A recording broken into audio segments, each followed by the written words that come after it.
Welcome to Miyazaki and Me. I'm one of your hosts, Kyle.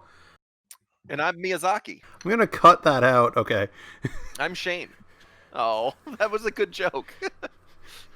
Well, I mean, you are by far the expert in comparison. So, but you are not Hayao Miyazaki, Yeah, not quite. I'm a little taller. and much younger. That's true. That's also true. So yeah, we are. As all the Studio Ghibli films kind of became available on HBO Go, Shane and I, Shane happens to be my roommate. Hello.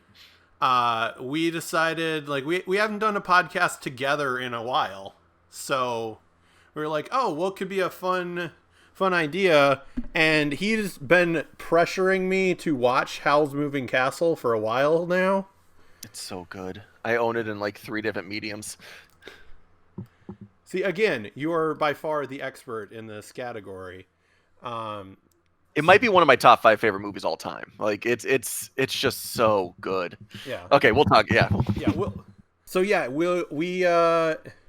Once everything kind of became available, except for a couple exceptions, on HBOMax, we decided it's like, hey, let's go from the beginning and start watching the Studio Ghibli films.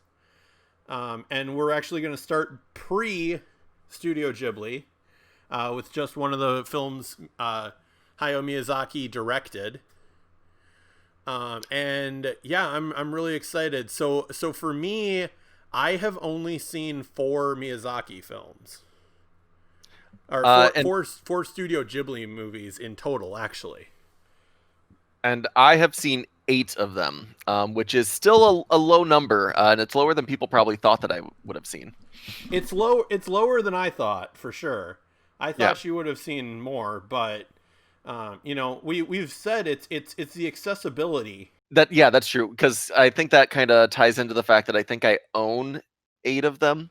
Okay. Although with that said, 2 of the ones I own I actually haven't watched. What? Because I own Pompoko and I own Arrietty, and I haven't watched either of those. Ah, well, that's your fault then. That is. Oh no, I've seen. I'm just re-looking. I'm looking through the list again. I've seen 5. Okay. Well, to give people the idea of what we're gonna do on this show, so we're gonna let you know the episode before which one we're watching. That way, if you would like to also watch, you can. And then we're gonna have discussions on the movies themselves. We're gonna talk about not just necessarily what we're seeing in the movie. We're gonna talk about animators. We're gonna talk about other people involved in it, possibly producers, because a lot of producers in anime are actually also directors. Yes. So it's really good to bring up their other works. When we talk about the Ghibli films, we'll talk about the other movie, the Ghibli films that are not Miyazaki, or at least not Hayao Miyazaki. We will talk about the other films that they have done. It's going to be a very round discussion. It's not going to be necessarily just the movie we watched right then. There's going to be a lot of meat to it. Yeah, because I actually just last night, in preparation for recording, and I actually watched a little documentary about the forming of Studio Ghibli, and it was really interesting, and it's actually going to, the first film that we talk about in the next episode, it's actually a perfect starting point, because it's kind of what got kind of the whole band together, because one of the people who's a producer and one of the 3 co-founders of Studio Ghibli is Toshio Suzuki, and he was at that point a journalist writing for the Animage magazine, and he wanted to pre Castles of Castigliostro, yeah. Cagliostro. As you'll figure out in this podcast, my pronunciation is terrible with a lot of these. So bear with me, and I apologize for it. I'm also really bad. I can actually watch a whole movie and have them pronounce something that way in that movie, and then after the movie's over, I'll be like debilitated. I have no idea.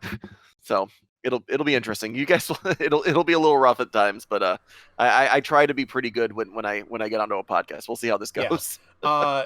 Weirdly enough, like some of the names though, I will be really decent with, like Isio Takahata, who is one of the other main directors that we'll be talking about. He and Miyazaki were working on a film, and Suzuki was trying to interview both of them, and they wanted nothing to do with his interview whatsoever for En Hommage.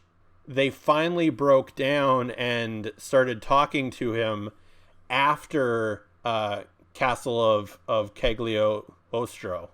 And Takahata is a name you're going to hear a lot through this, because most of the movies at Ghibli that were not Miyazaki were actually Takahata. Yeah, exactly. So the three of them founded Studio Ghibli together in 1985, actually, right after Nausicaä, Valley of the Wind. So the first official Studio Ghibli release was Castle in the Sky in 1986. But we're going to backtrack a little bit, kind of talk about the origins and a little beforehand. And one of the things that we wanted to do in this episode was, because this is a prelude to everything, talk about where we stand with our favorites as of, right now. So Shane, you've got 8, I've got 5.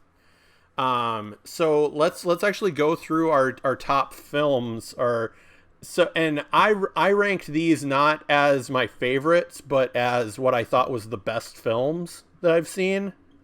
I ranked mine by favorites, and a few of these I've seen. It's been a while since I've seen them, so it's harder for me to rank them. Yeah, that's like my last 2. It have been the furthest since I've seen them, so that's, I think, why they're in the positions they are. The same for me, although one of them I remember not really enjoying much, and the other one I remember enjoying, but thinking it wasn't that great of a movie. So we'll get to it, though. Shane, since you have one more film than I do, let's have you start out with your number 8. So my number 8 is a point of contention for a lot of people that like Miyazaki and like Studio Ghibli. So my number 8 is My Neighbor Totoro. Okay. So I saw this. The last time I watched this movie was probably in college. I was dating someone that this was one of her favorite movies, and this was not before I was into anime, but before I was like really pursuing it. Like, I would watch anime, I enjoyed watching anime, but I wasn't like seeking it out. Okay. At this point, and this one rubbed me it came off as boring. It came off as boring to me. I had trouble getting into it. It's very likely now that I have more feelings as a human, being out of college and being an adult, that I will enjoy this a lot more on my next viewing. But it just, as of right now, I just cannot rank it higher than the last on my list. Okay. So let's keep going on yours. So then once we get to 5, we can start doing the back and forth. So what's your number 7? So my number 7 is also one of the reasons why people will be like, how can you put Totoro so low? I believe this is universally the least liked of the Studio Ghibli movies. By the way, I've been saying Ghibli and Ghibli. I have no idea which way it's actually announced. Ghibli. Ghibli? Yeah. Which, okay. That's only because I saw it in the documentary, and Ghibli is actually a word. Ghibli is what they call the studio. Oh, interesting. So universally the least favorite of the Ghibli movies, but I think I think it gets a bad rap. I think it's actually a lot better of a movie than people give it. I watched this probably 2010, 2011. This was like right when I was really getting more into anime And this one, Tales from Earthsea, is the name of the film. This one's a little bit more of a kind of an epic fantasy, more so than what they normally do. There's a little less real. Normally do. There's a lot of epic fantasies, and what am I saying? But at the time, like Howl's Moving Castle was right before it, they were trying to get into more of that epic fantasy kind of feel. And after this, they actually kind of moved on to more realism. Yeah. More down to earth, supposedly, even with the fantasticalism of the movies after this one. This one was they became a little bit more down to earth. This one they went a little bit more Dungeons and Dragons than they normally do, I would say. Okay. So then we get into ones that I really do enjoy, and this one I know is on your list, and it's probably the bottom of your list. And this is Grave of the Fireflies. This has nothing to do with how good of a movie it is, because this movie is phenomenal. It is very well done. It is absolutely heart-wrenching. There's no point in the movie where you will truly be happy watching this, and that's kind of the only reason why I have it down where it's at. Yeah. Is because I just never truly feel happiness watching this movie. It is a great, like, I'm trying to get over a sad, I need to watch a movie that's also sad. What will make me cry? Oh, Grave of the Fireflies. Yeah, of course. That's going to destroy me, and I will feel better afterwards because this knocked me off my pedestal. I don't know how to say this, but it's amazingly good. It's amazingly well done. It was one of the first Ghibli movies, I believe, and just master it, like put him on the map. Great. Yeah. Also not Miyazaki, but yeah. It's Takahata. Yeah. Yep. And yeah, I agree. I will tell you, you are wrong. It is not near the bottom of my list. Oh, really? Okay. Oh, because you did say it's not how much you enjoyed it. It's what you thought of it as a film. So this is probably near the top. Then that makes sense. So and we'll let this kind of cat out of the bag. So what we're going to do moving forward is Shane and I will be the ones reviewing all of the Miyazaki directed films, but when it's a film like Grave of the Fireflies and Tales from Earthsea that Miyazaki did not direct himself, we're going to have some guests on to talk about the films. And we kind of came up with that rule because like you and I have talked about Grave of the Fireflies pretty extensively because we watched it together recently. Yes. And it was just like, yeah, no, we're going to be like way too depressing sounding in that episode. Let's bring someone else on so that we get a different point of view. Probably not happier point of view just because of the film it is, but at least, you know, a different point of view that could lead to a different discussion than one that we've had before. Correct. Yep. Something that can take us out of our normal cadence into something new, so which will be fun. And it's they'll be guesting for the Ghibli. Yep. Guests for Ghibli. Yep. So Grave of the Fireflies was your number 6. My number 5 was Nausicaä of the Valley of the Wind. Which is actually one of the few I've seen that you haven't. Yes. Really interesting like film. It was one of the first Ghibli movies that I saw like as a proper like once I'd been out of college and you know had my head on my shoulders, right? Yeah, it was a really interesting film, but because it's been at least 5 years, if not more, that I've seen it, I couldn't rank it as high because I don't remember as much about it. So I'm going to be excited to actually watch it and see what you think about it. The first time you've seen it. So yeah, and I'm really excited to watch this since you know it is not necessarily a Studio Ghibli film, but it is really the thing that catapulted and created Ghibli. So I'm very excited to watch it. You'll notice that any Ghibli list will have this on it, even though it's not officially Yep. Ghibli. And an interesting from that documentary, an interesting point of that I found out was, I can't remember his name right now, but towards the end of the film they were running out of animators and running out of budget. And as I said, Suzuki was one of the writers in the Animage magazine, and he put out a call for animators, and they got this young animator who would actually like pull off a really cool scene in that film, and would then go on to start a studio of his own and be the director and writer for Neon Genesis Evangelion. Yes. And his name is Hideaki Anno. Okay, so it was actually Hideaki Anno who did Neon Genesis Evangelion. Yeah.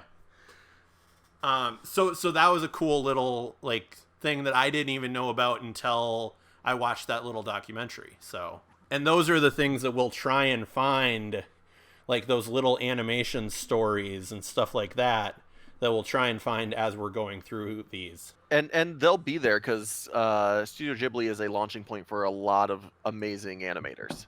So my number 5 is a movie called Only Yesterday. This is also a Takahata and not Miyazaki film. Only Yesterday is very much slice of life. It's very, it's woman and her family. She lives in the city. She goes back home, meets somebody. It's just it's just a heartwarming story, and it is. It's well done. I think it only recently got. So one thing that you'll find out about me, and this is something that a lot of anime fans are not really into. I listen to the dub version. I watch dub. I don't watch sub. I like being able to pay more attention to what's going on and not having to read the subtitles, because I get distracted too easily. So if I'm reading the subtitles, I miss a lot of action or a lot of things happening in the movie itself. Now, I've gone to see subtitle animes in the theaters a few times. I have no problem watching subtitled animes. I just prefer the dub. And so I didn't see Only Yesterday until very recently, even though it came out in 1991. I saw it in theaters here a couple years ago. And so an actor that both Kyle and I are a fan of, by the name of, oh boy, I am just forgetting him now. And I have no idea who you're talking about. So Neil Sandpat. Oh, Dev Patel. Yeah. Dev Patel. Yeah, Dev Patel was in the more recent dub of it. I think it might have been a redub. I think it's not the original dub. Yeah, Dev Patel. It is for sure Dev Patel. He was in the dub. And Daisy Ridley. So it was very recent that they did this. Oh, yeah. Because I just looked it up. Like, I remember Deb was in it, and I couldn't remember who was the lead actress, and it was Daisy Ridley. So yeah, this has definitely happened in the last few years for dubbing. So I've only seen this. I saw it in theaters when it came out in English language. So this would have been about within the last 3 years. Very enjoyable. Yeah. Very sweet movie. Yeah. Well, and I think part of because I'm a similar way in watching the dubbed over, and I think part of it is, like in your case, I think it's the theater background and the performative aspect of, getting into the inflections and everything that the voice actors can do, which is easier when you understand the language, as opposed to the subtitled, where like you said, you're more concentrating on reading what the words are, and then trying to also keep how they're performing it and keep all the visuals, whereas that knocks down at least one portion of that for you with the dubbed over versions. Oh, very much so. And there are things that you notice. Like I've watched many movies in both subtitled and dubs because there are some things that there's language barriers at time where there's an emotion that can be portrayed when it's in the original language compared to the English dub that you just don't really get because of the way that the cadence of the words. So there are really good reasons to watch the subtitles over the dubs at times. I just prefer the dubs in general for the reasons that I and you pointed out. So yeah. What is your number 4? My number 4 is actually, and I will completely chalk this up to just the fact that it has been so long since I've watched it, and that's actually Spirited Away. Okay. Because I think I watched this around when it came out, because I was working in a movie theater or in a video store at the time. So when the video came out, it would actually be one that I'd put on as I was working. Oh, okay. Because we were told, it's like, oh, throw on some cartoons, throw on some PG movies, like that kind of stuff. Nothing too offensive. Yikes. And I didn't know any better, so I put on Spirited Away. Nothing that will terrify people. Yeah, a little bit. I was told to turn it off a couple times. For the people that actually paid attention to it. Yeah. But it's probably been since 2006, 2007 since I've seen it. So I remember liking it, thinking it was good, but I can't remember that much about it. So that's one I'm definitely, again, like Nausicaä, really wanting to look back and watch. So, yeah. And I'll go more into that one in a minute here because that's on my list. So, I figured. So my number 4 is Ponyo. So if you don't know, Ponyo is the story of the Little Mermaid, essentially, but a little different, a lot different. It has a basis in the Little Mermaid, essentially, but it is very sweet. It's very cute. It is a kids movie through and through. It's also the reason why I think I will warm up to My Neighbor Totoro when I watch that one again, because I thought Ponyo was fantastic. I loved it, and it's got the same kind of feel as My Neighbor Totoro. So perfect segue, because my number 3 is My Neighbor Totoro. Oh, very nice.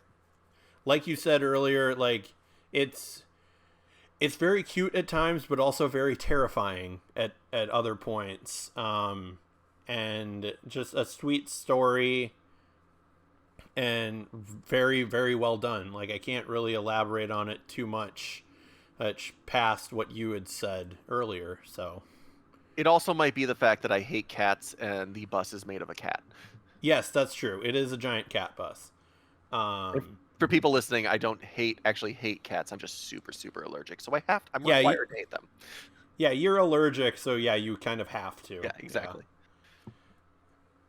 Yeah. So what's your number 3? My number 3 is Princess Mononoke. Princess Mononoke is just a very, very wonderful film. It was actually probably the first of the Ghibli films that I actually watched, and it's been this actually might be the one that I haven't seen in the longest time, because I think I watched this on like HBO or something like that when I might have even been in middle school still. Like it might have, I think it was late 90s, early 2000s, but I loved it. Like this was like me glued to the screen. Like this was also Shane and peak Dragon Ball Z obsession times. So like this kind of action and with a female lead character. And if you know anything about me, I really love kick-ass females. Female lead character who's just beating, just through and through amazing. Like I thought it was great, and it was there once again in the spirit of Ghibli, some terrifying things for somebody of that age, especially to see, with that the wolf, the giant wolf and the demons. But just wonderful. So if you have not seen Princess Mononoke, I'm very excited to show that one to you. Princess Mononoke is actually my number 2. Very nice. Because and these two people will come up very often in our discussions. I watched it with our friends Craig and Tracy. Oh, nice. Actually, Craig put it on after a party at one point, which was a mistake. Like after a party, like around like I think his last year of college. He just put it on in the background, and I was like half paying attention, and at this point I was like, oh, I don't really like anime that much. Like, you guys are kind of dumb. Like, why do you guys always have to like talk about all this like anime stuff? And like, because I was, even though I was a film major, I at that point kind of had the anime people as like pretentious snobs a little bit. And Princess Mononoke is the film that broke me from that mindset. Because even though we just threw it on like after a party, I think I actually asked him to like if I could. Yeah, I asked him to lend me the copy because I was like, dude, that was really good. I want to watch that without a bunch of drunk people around and being able to actually pay attention, and because it was really good. Like, it was terrifying at points, but it was really good. So then I watched it, and yeah, I love it. And it's similar, like I love the strong female characters. Love the story behind it, and the animation, as we will talk about, and gush about as the series goes on. The Studio Ghibli animation is beautiful. Very much like so. They are some of the best animated films I've ever seen, across any genre, from any country. So yeah, that's my number 2. It's insane to me that it holds up so well too. That like it was, this Mononoke was late 90s, mid to late 90s, and the animation to this day, you put it up against an anime movie coming out now, and you're still like, all right, that looks great.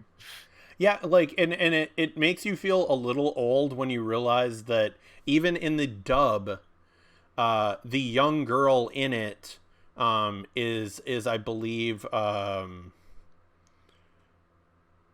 am I blanking on her name right now? She's in not Anna Sophia Robb, but the other one. It's got the sister. I'm sorry, whose sister? The one that was in I Am Sam. Oh, you are thinking of Dakota Fanning.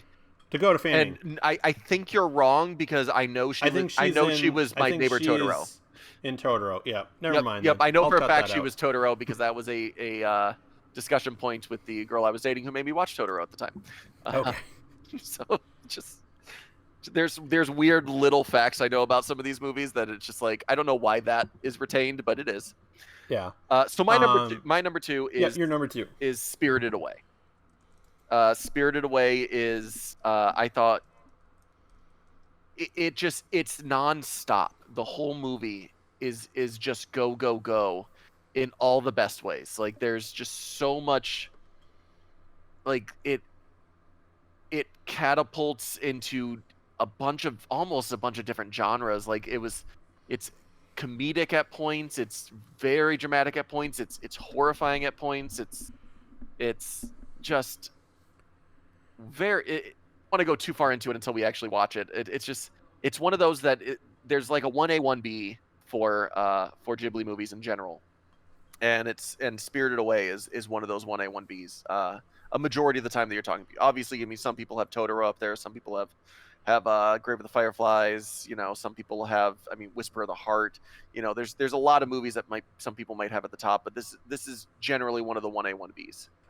And then as we've kind of revealed, the previous, my number 1, because I put this out as what I thought was the best film, and that was Grave of the Fireflies. Like it was very much a toss up between Princess Mononoke and Grave of the Fireflies, but the what I felt during Grave of the Fireflies, could not be matched by, anything else. Like, it made me feel so many emotions during it.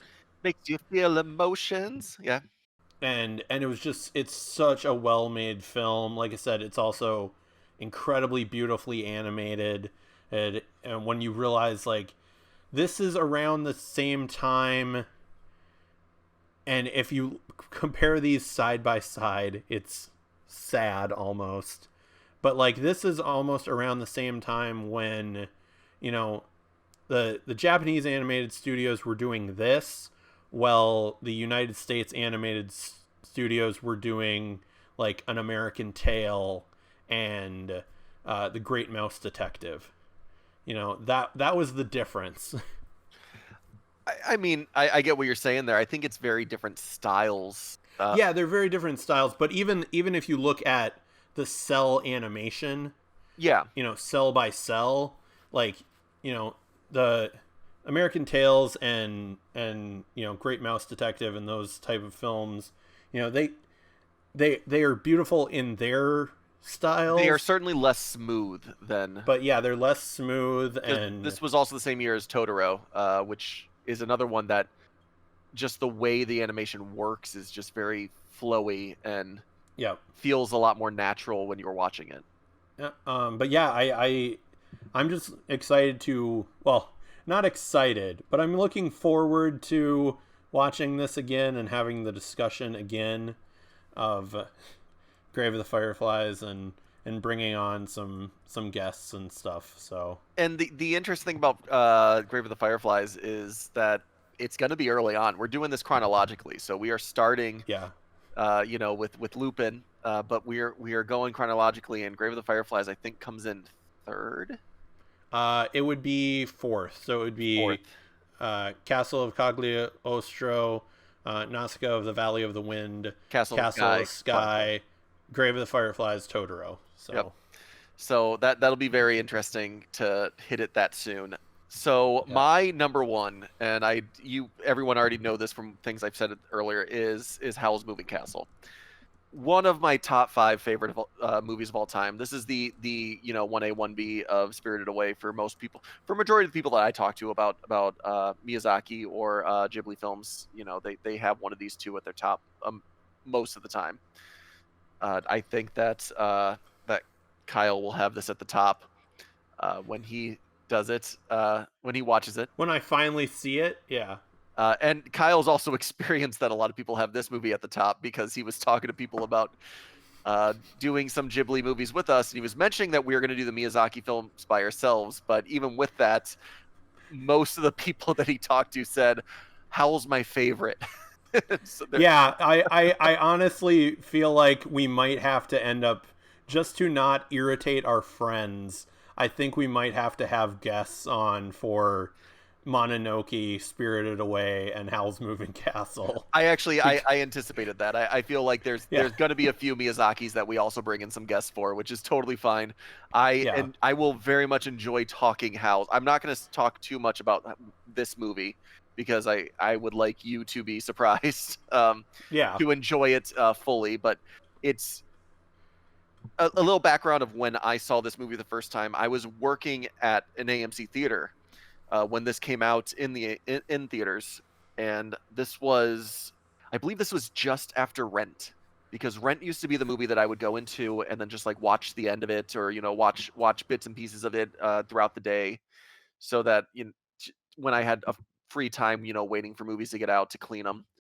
Then after Rent, it was Howl's. Like Howl's was then the next one that whenever I had a little bit of time that I had to kill, 5 minutes before the next film or something, I would go into Howl's and watch some of this movie, and then go. So there are like bits and pieces of this movie that I know really, really well, and then there's other parts of the movie that I just know really well. Just one really rather than really, really. So it's just. I love this movie. It's very rewatchable. It's a very good story. It's a very good voice cast for the dub, with Christian Bale and why am I blinking on his name? Billy Crystal. Okay. So some really solid voice actors. Um, oh, and Emily Mortimer, just to go to Newsroom again. Oh, yeah. So I'm excited. This will be fun to introduce you to one of my favorite movies of all time. And they're as I'm in our spreadsheet, like we've committed to doing A lot at of least movies. 24 episodes of this. Yep. So because there's 25 on here, but How Do You Live has not been released yet. Yeah, and it's not supposed to come out until the mid 2020s. So yeah, it's like 2023. But then they're working on a series as well. It sounded like that was supposed to debut this year. oh boy, I just clicked on it. Earwig and the Witch. Yes. That is a very different animation style than I am used to. If the poster for this on Wikipedia Yes. is to be believed, so that'll be very interesting. Yep. So yeah, it'll be interesting, kind of moving forward. And yeah, like we said, we've got at least 24 episodes of this. We might. Who knows? Kyle might end up loving anime movies like this so much that I can talk him into, watching a few other anime studios movies. So Yeah, we could do that, or like so actually one of the things that I was gonna say when I was talking about Spirited Away, because for some reason I was just very against animated movies for like 5 years. it's crazy. You're crazy. I realize that now. And actually, like, what brought me back into it was working at the video store, and it was actually Finding Nemo coming out. Okay. I really like that movie, and like throwing that on and throwing on like other Pixar movies that I hadn't seen yet, because I think it was like between like Toy Story 2, like I still liked and enjoyed. And then I just didn't watch anything Pixar until like Finding Nemo, and of course The Incredibles, which, if you know me, you know that's one of my favorite films. So yeah, we could even throw in some Pixar stuff like later on. Yeah, it would be interesting if we did maybe a you pick one, I pick one kind of dynamic afterwards, which would be fun, because I think that we both might discover things that, some of them obviously like we'll both have seen. Yes. But it might be a situation where, you discover something, I discover something that maybe we wouldn't have given a chance before. Yeah. So Shane, tell the people where to follow you and oh boy, like your social media stuff. I'm in West St. Paul a lot.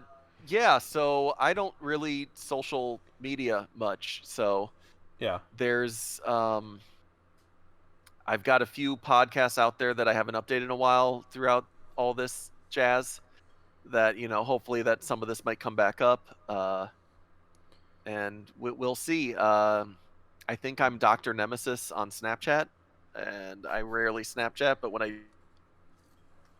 do, I like to think I'm funny. Yeah.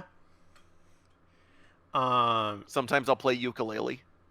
That'll be rough for everyone. So like check out Character Work and check out Fantasy Hangover.